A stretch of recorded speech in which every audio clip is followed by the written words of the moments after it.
Strategi fiskal Bapak ini harus diulang, harus didesain ulang.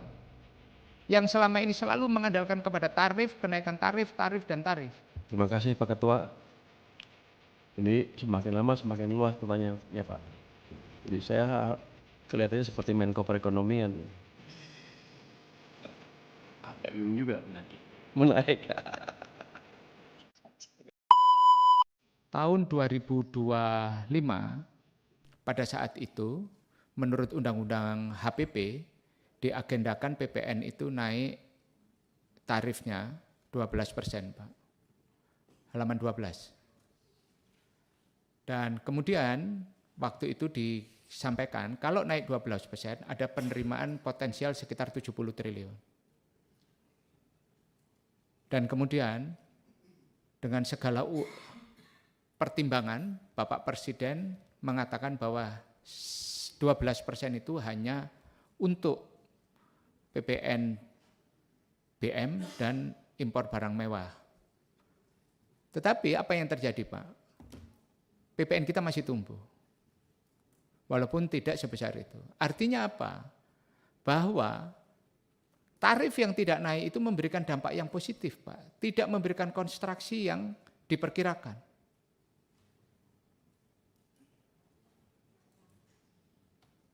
Bahwa pajak penerimaan dalam negeri justru tumbuh 23% growth-nya. Dan ini yang menurut saya yang tidak dianalisis. Pak Pobraya, saya ingin memberikan itu. Dulu diperkirakan Pak, saya termasuk yang mendiskusikan dengan Menteri Keuangan ketika diputuskan bahwa langsung dibuat prediksi bahwa kita akan mengalami penurunan 70 triliun karena tidak jadi diterapkannya 12%. Tapi faktanya ini tidak terjadi Pak. Makanya Pak, itu yang terjadi 23% growth-nya PPN. Tesis-tesis anak buah Bapak nanti, karena Bapak sekarang adalah policy maker di sektor fiskal, Bapak juga harus hati-hati ke depan. Usulan kenaikan tarif ini harus Bapak hati-hati sikapi. Karena kajian yang selalu disampaikan itu adalah instrumennya cuma satu Pak, untuk menaikkan penerimaan. Isunya adalah tarif. Dan itu diterapkan sangat panjang, dan itu tidak hanya di sektor pajak, tapi juga cukai. Ini buktinya Pak, kenaikan 11%-nya menjadi 12% tidak dijalankan, justru penerimaannya tumbuh Pak. Padahal waktu ini ada banyak konstelasi, bagaimana Kortek, para retailer itu, di awal-awal dia tidak bisa mengakses menerbitkan faktur pajak dalam jumlah yang orang yang mempunyai produksi itu sangat besar jumlahnya. Nah ini yang perlu Bapak itu. Berikutnya Pak, ini belum lagi kalau kita perhatikan di halaman 24, ini juga terjadi di PNBP Pak. Ketika apa? Pemegang saham, Menteri Keuangan sebagai pemegang saham BUMN dikeluarkan dan diganti oleh BPI Danantara, dan penerimaan dividen BUMN tidak dimasukkan sebagai PNBP, waktu itu targetnya 90% yang sudah masuk baru 10%, penerimaan yang turun itu hanya sekitar 50 triliun Pak. Padahal pada saat yang sama menghadapi constraint tadi penerimaan dari sisi penurunan harga harga jual sumber daya alam kita. Menurut saya, Pak, Bapak harus mulai sebagai Menteri Keuangan yang baru, Bapak mulai mendesain ulang mengenai strategi fiskal kita ini. Strategi fiskal Bapak ini harus diulang, harus didesain ulang. Yang selama ini selalu mengandalkan kepada tarif, kenaikan tarif, dan tarif. Karena apa? Tesis yang dua paparan Bapak ini sudah jelas Pak mengatakan itu. Sebelumnya ada itu, halaman 23. Halaman 23A. Penurunannya Pak, harusnya 90 triliun tapi sudah baru tersetor 10 triliun, penurunan cuma 50 triliun. PNBP-nya. Padahal di sana itu tidak ada PNBP dari dividen BUMN. Lah artinya apa ini Pak? Bapak harus benar-benar fokus dan konsentrasi soal bagaimana mendesain ulang strategi penerimaan negara kita.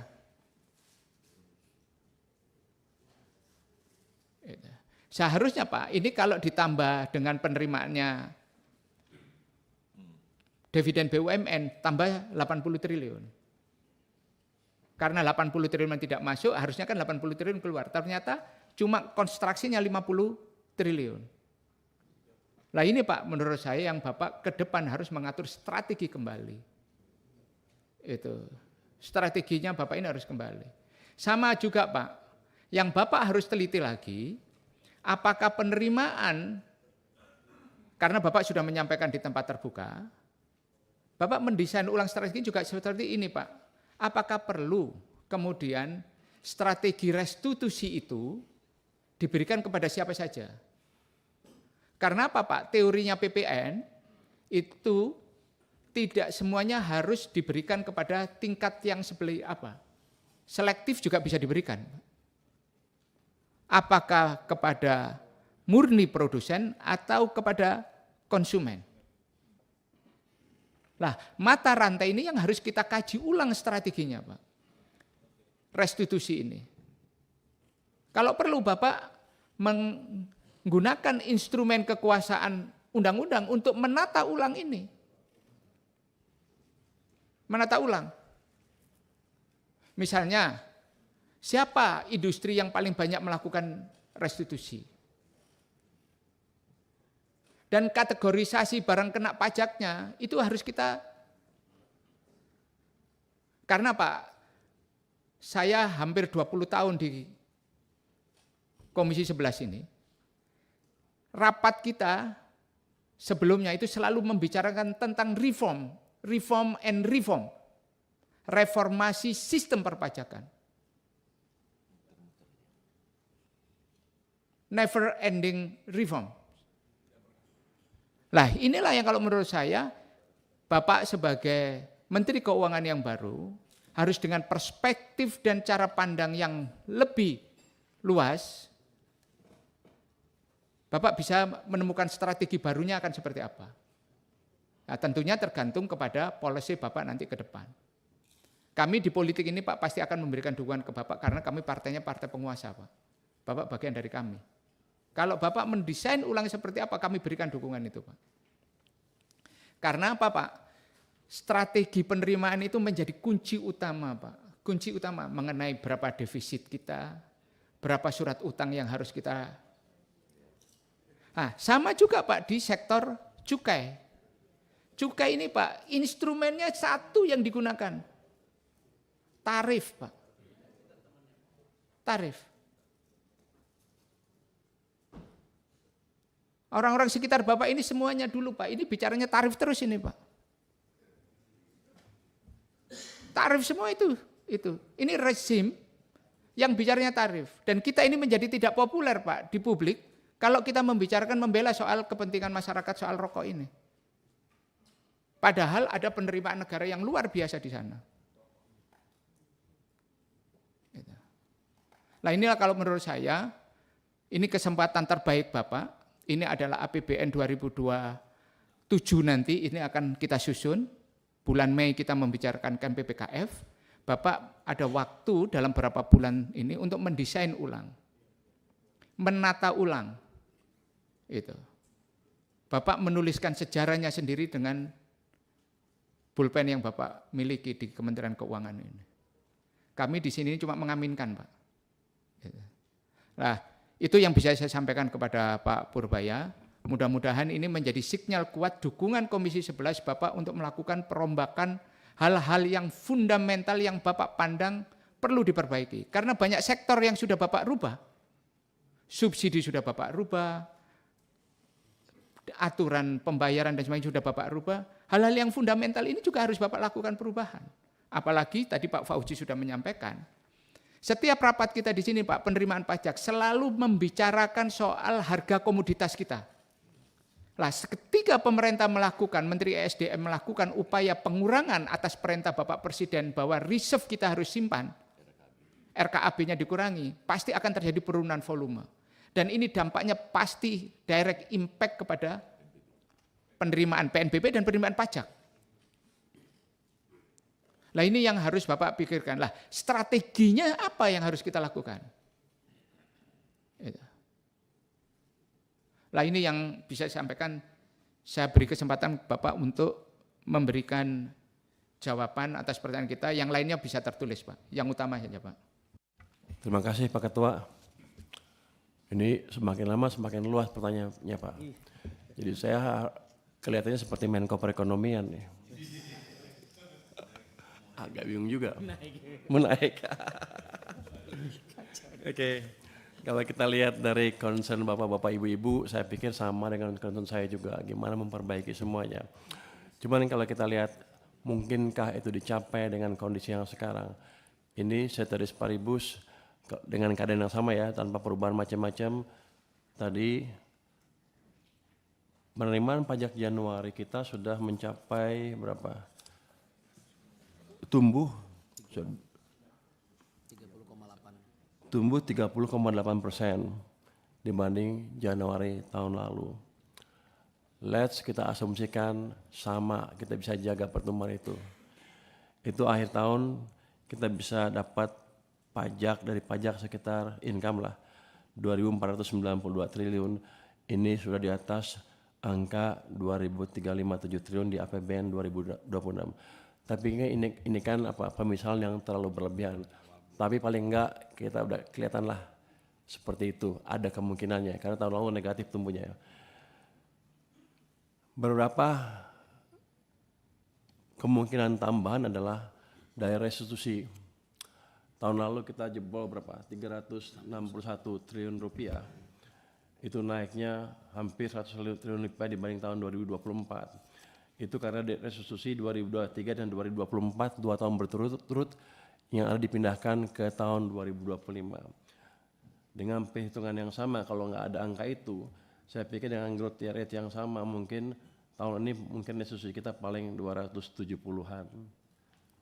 Itu akan memberikan tambahan mengurangi pengurang dari net pendapatan pajak kita. Jadi ceteris paribus dengan itu dan dengan ini udah lumayan kita ada harapan. Untuk tadi Pak Misbakun, ini kita jawab dulu ya. Strategi restitusi, memang saya pikir restitusi kita kegedean tuh, banyak aneh-aneh ya tuh. Kadang-kadang juga produsen menaikkan cost of COGS-nya terlalu tinggi sehingga marginnya kecil sekali mereka. Padahal di ininya untungnya besar. Ini saya akan pelajari gimana restitusinya. Tahun lalu ketika saya masuk ke pajak, ke keuangan, kita keluarin berapa tadi? 361 triliun. Saya mau berhentiin. Oke, restitusi saya berhentiin karena kita concern dengan pendapatan dari pajak dan ekonomi yang melambat waktu itu. Hampir semua sudah keluar, tinggal 6 triliun, 7 triliun yang belum dieksekusi.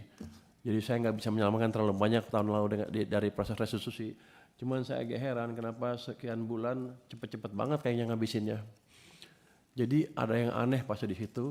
Nanti saya akan investigasi. Seiring dengan tadi masukan dari Pak Misbakun, kita akan lihat strategi restitusi yang baik seperti apa. Selama ini katanya seperti otomatis, nggak ada kontrol dari pajak untuk mengecek atau saya pikir terlalu mudah. Nanti kan saya cek industri batu bara tuh kalau kita hitung PPN-nya saya malah subsidi. Makanya saya akan coba tutup dengan biaya ekspor keluar batu bara. Tadi dengan penurunan misalnya volume turun, apakah akan kurang? Belum tentu. Kalau orang di pasar tahu volume akan turun, biasanya harganya naik di sana. Untuk barang-barang yang kita mendominasi seperti CPO, harusnya kita tadi siapa yang Pak Didi ya, harusnya kita bisa mengendalikan harga pasar. Tapi selama ini kalau kita punya barang mayoritas yang menguasai pasar dunia, kita selalu nggak bisa mengendalikan harga pasar karena kita bodoh atau orang kita sebagian dibayar. Seperti timah, kita produsen terbesar timah dunia, tapi yang mengendalikan harga bukan kita. Di pasar Singapura kalau nggak salah ininya marketnya. Itu agak aneh untuk saya. Sekarang sedang dibersihkan oleh Satgas PKH. Tadi juga ada masukan bahwa kenapa PNBP kita naik ya? Tapi tahun depan turun. Kan sebagian income dari PNBP itu berasal dari hasil dari Satgas PKH sekitar 20 triliun lebih. Jadi match itu kalau itu kita kurangkan dengan dividen yang diambil BUMN ya segitu kira-kira. Tapi yang saya sadari apa? Saya pikir tadi dengan dengan mungkin mereka dengan kondisi yang lebih canggih manage income-nya, kita bisa menutup kekurangan 80 triliun karena dividen yang berpindah ke Danantara tadi. Ternyata nggak bisa. Jadi saya harus betul-betul merapikan instrumen pajak dan bea cukai di tempat saya untuk mengurangi betul-betul kebocoran dan mendeteksi under invoicing semaksimal mungkin. Di tempat kita, Pak Misbakun, ternyata orang-orang keuangan banyak yang pintar. Saya suruh mereka ada LNSW ya. Saya suruh mereka hitung, cari deh gimana sih under invoicingnya. Sebetulnya biasanya perusahaan tuh CPO ekspor dari satu tempat ke Amerika misalnya, dia lewat Singapura. Yang dilaporkan kita yang Singapura aja, data ke sana nggak pernah ada.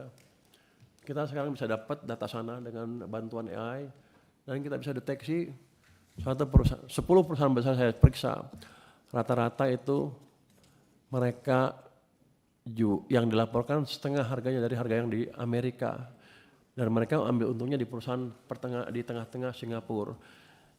Jadi pajaknya mungkin kecil di Singapura, jadi mereka taruh di situ. Jadi kita dirugikan secara signifikan. Ini sebentar lagi akan kita kejar, studinya udah clear. Hanya saya sedang hitung apakah data itu yang di Amerika itu bisa dipakai di pengadilan atau tidak. Tapi paling enggak kita punya bukti awal memang data kapal per kapal ada manipulasi yang cukup luar biasa. Artinya selama beberapa tahun kita dikebulin para pengusaha CPO maupun kalau batu bara belum kita dapat, tapi utamanya CPO nanti kita akan kejar itu. Jadi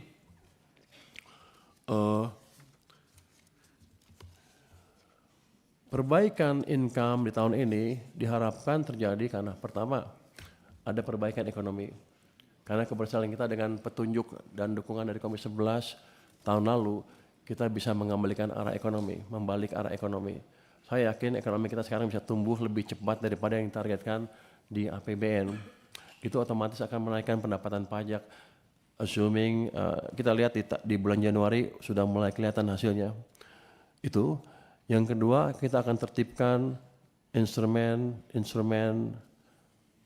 pengumpulan pajak kami, pendapatan kami dari bea cukai maupun dari pajak. Setahun ke depan akan berubah sama sekali dan kita kinerja mereka saya harap ya. Betul Mas? Bisa? Siap. Jadi itu terus kita gunakan semua advance teknologi yang mungkin untuk mendeteksi kebocoran yang ada. Jadi saya harap dengan langkah-langkah itu tanpa menaikkan tarif pajak atau mengenakan pajak yang baru, kita bisa mendapatkan target yang disebutkan di APBN 2026 sebesar 2.357 karena kalau kita jaga seteris paribus harusnya bisa membaik ke depan kalau kita lihat angka bulan Januari.